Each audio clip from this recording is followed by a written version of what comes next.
स्वागत है और आज का हमारा टॉपिक है सेल डिवीजन।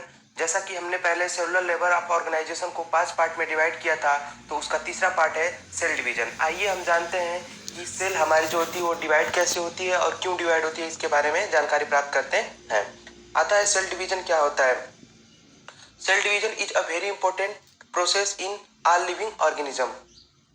सेल डिवीजन क्या होता है? सेल डिवीजन जितने भी ऑर्गेनिज्म, लिविंग ऑर्गेनिज्म कोई भी है तो उसमें सेल डिवीजन होगा। अगर सेल डिवीजन होगा तभी उसकी प्रोजेनी क्या होगी, आगे बढ़ेगी।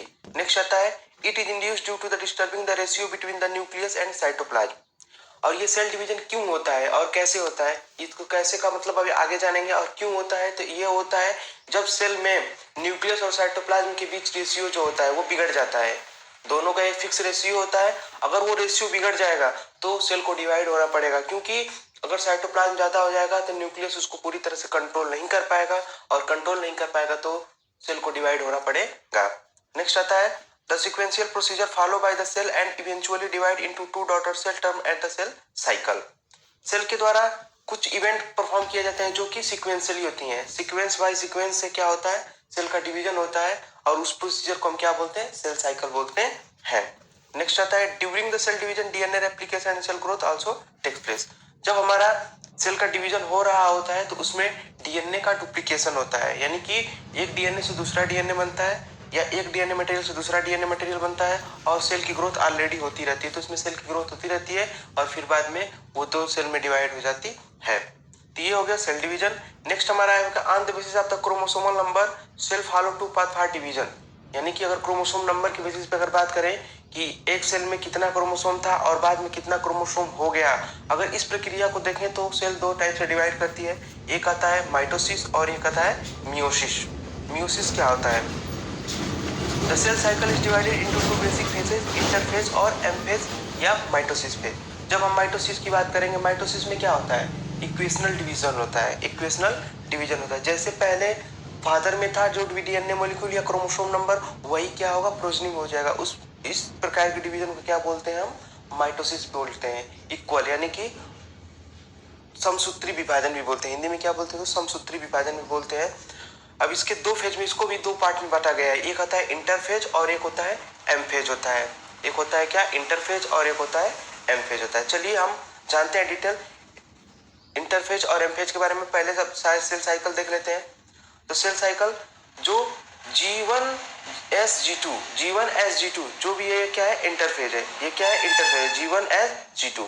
तो G1S G2 ये क्या है, इंटरफेज है। और एक आता है एमफेज। एमफेज में आता है प्रोफेज, मेटाफेज, एनाफेज, टीलोफेज। तो आप समझेंगे हमें प्रोफेज यानी कि एमफेज, ये हो गया एमफेज हमारा। इसमें क्या हो गया, प्रोफेज, मेटाफेज, एनाफेज और टीलोफेज। और जैसा कि हमने समझा था, इंटरफेज में आता है G1S G2, ये G1S G2 होता है। G1S G2 होता है, ये सेल साइकिल हो गई। इसको सेल साइकिल को आप ध्यान रखिएगा। इसमें एक जी नोड फेज भी आता है। जी नोड फेज हम आपको बताएंगे, इस सारी चीजें आपको पता ही जाएगी। चलिए आगे पढ़ते हैं। इंटरफेज, इंटरफेज को तीन पार्ट में डिवाइड किया गया है। G1 फेज, G1 फेज में क्या होता है, cell is metabolically active and cell growth also takes place. G1 phase में सेल बहुत ज्यादा ही एक्टिव होती है, क्योंकि इसमें जो भी सेल की ग्रोथ के लिए जो भी चीजें आवश्यक होती है, सिंथेसाइज करनी होती है, वो क्या चीज होती है, सिंथेसाइज हो रही होती है सेल के अंदर। इसलिए ये क्या होती है, मेटाबॉलिकली वेरी एक्टिव से एक्टिव होती है, और cell growth also takes place. S phase also called the synthesis phase because DNA synthesis or replication takes place in the nucleus, centriole duplicates in cytoplasm. S phase क्या होता है, S phase को हम synthesis phase भी बोलते हैं, क्योंकि DNA contents जो है वो क्या हो जाता है, डबल हो जाता है। एक सेल में जो भी डीएनए, मान लीजिए एक सेल में डीएनए का संख्या x था, तो बाद में क्या हो जाएगा, 2x हो जाएगा, ठीक है। और सेंट्रियोल डुप्लीकेट इन साइटोप्लाज्म। और ये जो प्रोसीजर हो रहा है डीएनए का, कहाँ पे होगा, न्यूक्लियस के अंदर होगा। न्यूक्लियस के अंदर क्या होगा, न्यूक्लियस डिवीजन होगा, यानी कि न्यूक्लियस का रेप्लिकेशन होगा, यानी एक डीएनए से दूसरा डीएनए बनेगा। और इसी प्रकार से सेंट्रियोल डुप्लीकेट इन साइटोप्लाज्म, और उसी समय साइटोप्लाज्म में सेंट्रियोल का भी डुप्लीकेशन होगा। इस पेज बहुत ही इंपॉर्टेंट है, आप लोग बहुत ही याद रखिएगा। ये कई बार ये भी पूछा जाता है, centriole duplicates in the cytoplasm, ये चीजें बहुत बार आती है। नेक्स्ट आता है G2 phase, mitosis preparation phase, protein synthesis during this stage. Mitosis जो करना है, हमें जो आगे माइटोसिस करना है, उसके लिए प्रिपरेशन फेज होती है। इसके पहले जितनी प्रिपरेशन करनी होती है वो G2 तक ही करनी होती है। G1S G2 यानी G2 क्या होती है, लास्ट प्रिपरेशन स्टेज आप होती है, माइटोसिस भी बोल सकते हैं। Protein synthesis during this phase, और प्रोटीन का जो सिंथेसिस होता है वो इसी फेज में होता है, किसमें, G2 फेज में। तो इंटरफेज G1 एस G2, ये सारी चीजें हो गई जो इसके इंपॉर्टेंट पॉइंट और छोटे छोटे पॉइंट हमने इसमें कवर कर लिया है। आगे हम इसको नोट्स में ऑलरेडी notescard.com पे हम इसको नोट्स में प्रोवाइड करा देंगे, आप वहां से जाके उसको चेक कर सकते हैं और अपनी स्टडी को आगे बढ़ा सकते हैं फ्रेंड। तो अभी फिलहाल में हमने इसको शॉर्ट में लिख रखा है, इसकी जो भी एक्टिविटी है उसको आप ध्यान रखिएगा और बाद में नोट्स की सहायता से आप इसको पढ़ लीजिएगा।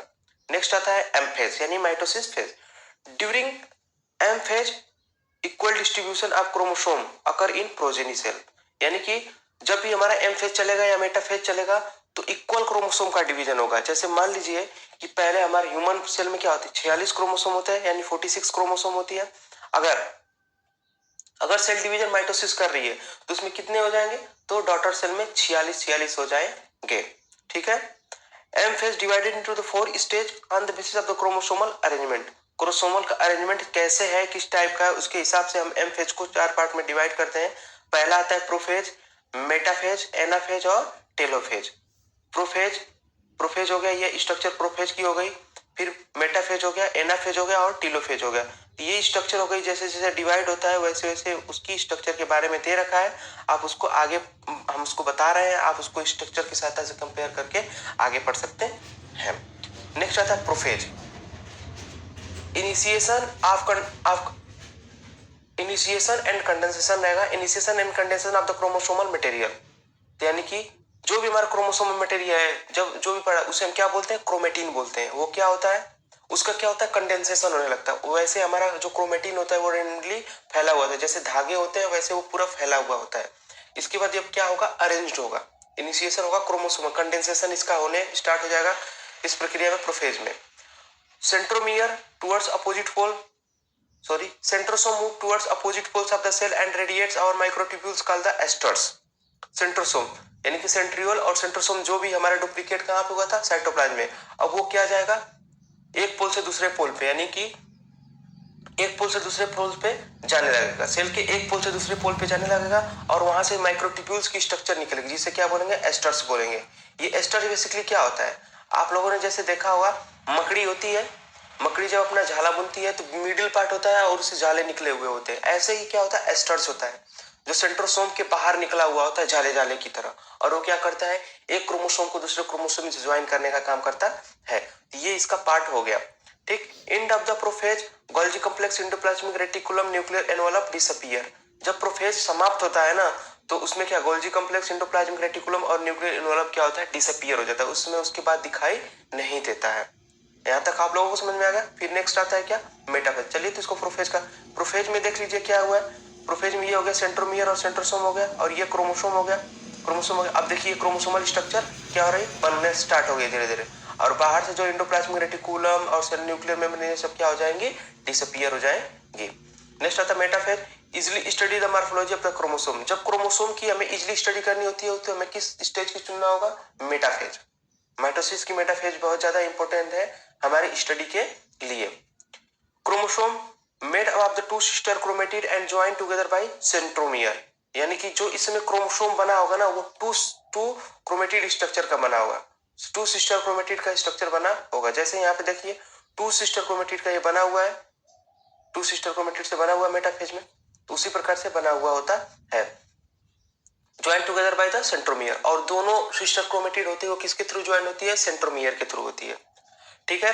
Small disc shaped structure present in the centromere called kinetochore. जो हमारा सेंट्रोमियर जो ज्वाइन करता है दो क्रोमेटिड को, वहीं पे एक स्मॉल में स्पॉट लाइक स्ट्रक्चर पाया जाता है, यानी डिस्क शेप्ड स्ट्रक्चर पाया जाता है, जिसे हम क्या बोलते हैं, काइनेटोकोर बोलते हैं।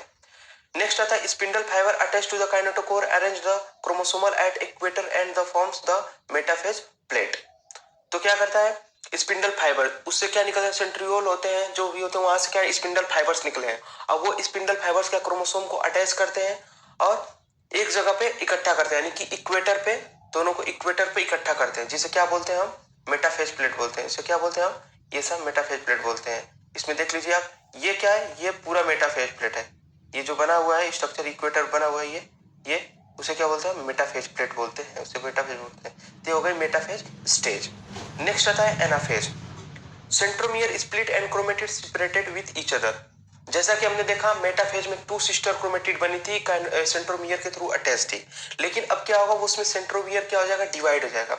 सेंट्रोमियर अलग हो जाएगा, जिससे एक क्रोमेटिड स्ट्रक्चर एक पोल पे और दूसरा क्रोमेटिड स्ट्रक्चर दूसरे पोल पे चला जाएगा। In the microscope single chromatid chromosome structure appear on the opposite poles.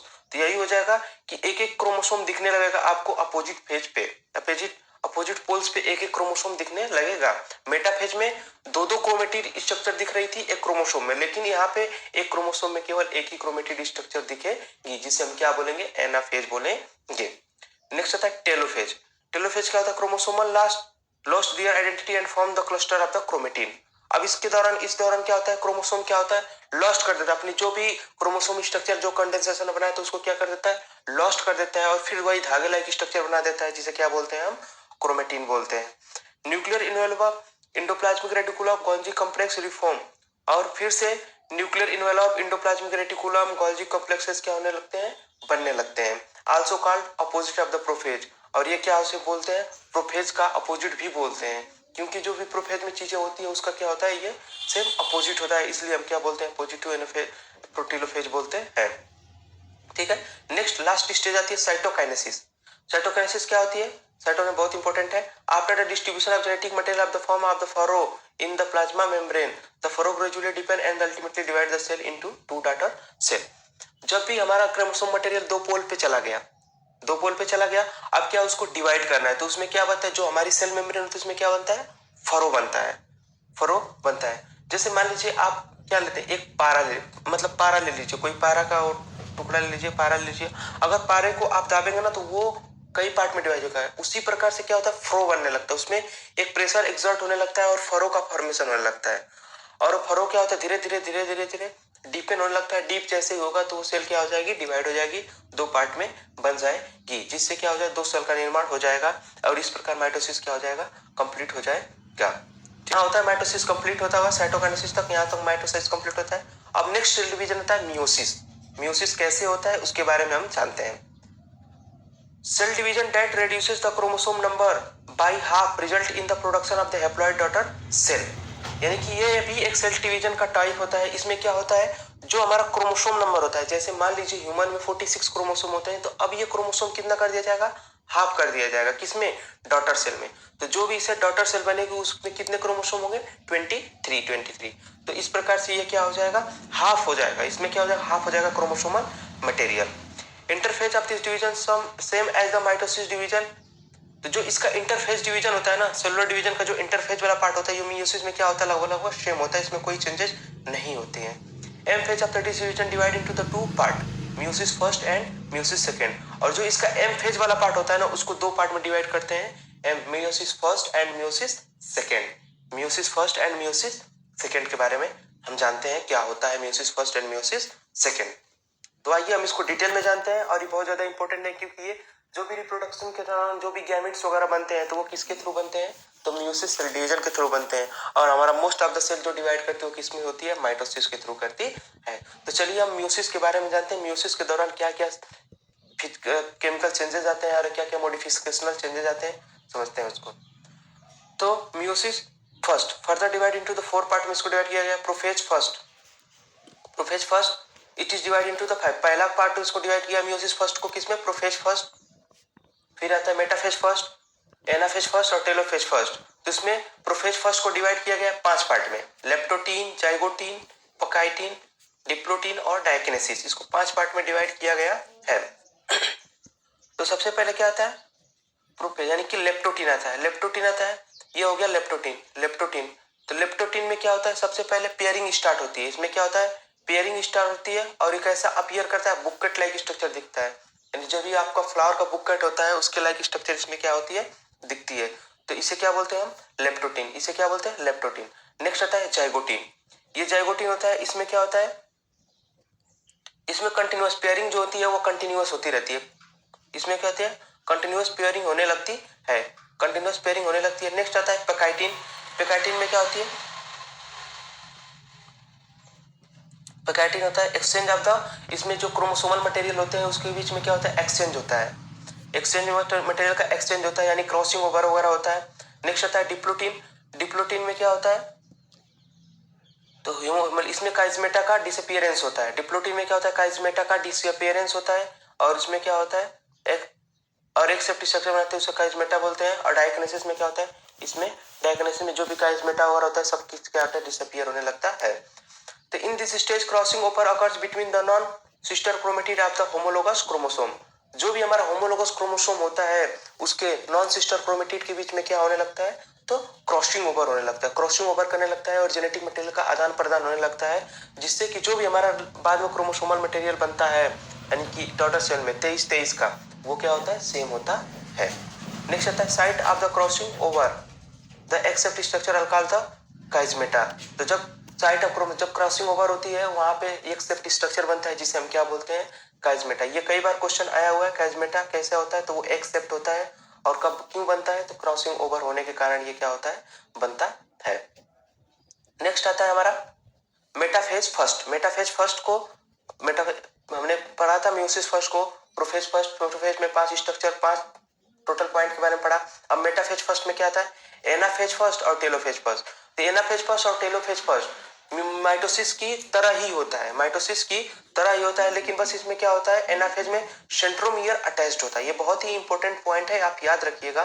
Centromere क्या होता है, अटैच्ड होता है, जबकि एनाफेज जो माइटोसिस का एनाफेज था उसमें सेंट्रोमियर क्या हो रहा था, स्प्लिट हो गया था, अलग अलग हो गया था, लेकिन इसमें सेंट्रोमियर डिवाइड नहीं होता है। ठीक। नेक्स्ट होता है cytokinesis occur at the end of the form the two cell। इसमें भी क्या होता है, साइटोकाइनेसिस होगा, और साइटोकाइनेसिस होगा तो उससे क्या हो जाएगा, सेल जो हमारी थी वो 2 पार्ट में डिवाइड हो जाएगी, जिसका क्रोमोसोमल मटेरियल 23 हो जाएगा। अब ये 23 हो गया। अब इसके बाद से आता है म्यूसिस सेकेंड। म्यूसिस सेकेंड में क्या होता है उसके बारे में जानकारी प्राप्त करेंगे। म्यूसिस सेकेंड में जनरली क्या होता है, जो 23 क्रोमोसोम 2 सेल बनी उसमें से क्या हो जाती है, वही उसको 2 पार्ट में माइटोसिस, सेम एज माइटोसिस की तरह प्रोसेस हो जाएगा और उससे 4 सेल हमारी बन जाएगी। तो इसको भी फर्दर डिवाइड करते हैं। Further meiosis second start after cytokinesis, it also divided into the 4 stage: prophase second, metaphase second, anaphase second और टेलोफेज। ये जितनी भी 4 प्रोसीजर हैं वो कितनी क्या ऐसी होती हैं, तो वो सेम होती है किसकी तरह, माइटोसिस की जो 4 स्टेज थी, प्रोफेज, मेटाफेज, एनाफेज और टेलोफेज, उसी की तरह सेम होती है और उसी की तरह डिवाइड कर देती है सेल को, जिससे हमारा क्या बनता है, 4 सेल बन के तैयार हो जाता है। उसका साइटोकाइनेसिस हो जाएगा, जिससे हमारा फाइनली 4 सेल बन के तैयार हो जाएगा, जिसका क्रोमोसोमल मटेरियल कितना होगा, 23 होगा। चलिए अब इसके ओवरव्यू के बारे में जानते हैं, माइटोसिस और म्यूसिस के बारे में, इसको शॉर्ट में समझते हैं।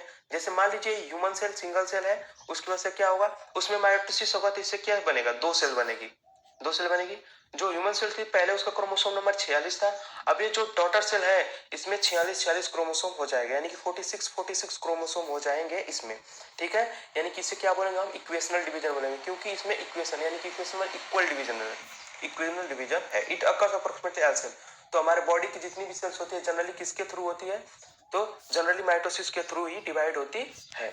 नेक्स्ट आता है ये ह्यूमन सेल मान लीजिए, यानी कि जर्म सेल या रिप्रोडक्टिव सेल मान लीजिए ये, जब ये मियोसिस करेगी तो क्या कितनी सेल बनाएगी, तो ये टोटल बनाएगी कितनी, 4 सेल बनाएगी, 4 डाटर सेल बनाएगी। अगर मान लीजिए इसमें क्रोमोसोम नंबर, ह्यूमन सेल का क्रोमोसोम नंबर 46 था, तो इसमें क्या हो जाएगा 23 यानी कि 23 क्रोमोसोम नंबर हो जाएगा। ठीक है, तो ये किस में चलता है, तो ओनली जर्म सेल्स में चलता है। तो ये हो गया हमारा इंपॉर्टेंट टॉपिक माइटोसिस और म्यूसिस। इतना पॉइंट अगर आप याद रखते हैं तो जरूर आपके क्वेश्चन, अगर सेल से आते हैं, सेल डिवीजन से आते हैं, तो इतने क्वेश्चन जरूर आपके बन जाएंगे। ठीक है, तो ये सारी चीजें हैं, ये आप लोगों को हमने सेल डिवीजन के बारे में जो ओवर पॉइंट या ओवर नॉलेज दे रखी है, और इसके बारे में अगर डिटेल बहुत ज्यादा चाहिए तो वो हम धीरे धीरे अपने नोट्स को नोट्स के माध्यम से notescard.com पे प्रोवाइड करा देंगे, और आप वहां से जाके नोट्स पे पीडीएफ को डाउनलोड करके आप उसको आसानी से पढ़ सकते हैं। तो अभी हमने वीडियो में जो भी पॉइंट अब थे उसको कवर कर लिया है, आगे हम स्टडी करेंगे नेक्स्ट 4th पार्ट के बारे में, general principle of the cell communication. Cell का कम्युनिकेशन कैसे होता है इसके बारे में जानकारी प्राप्त करेंगे अगले क्लास में। आज के लिए इतना ही friend, thank you to all.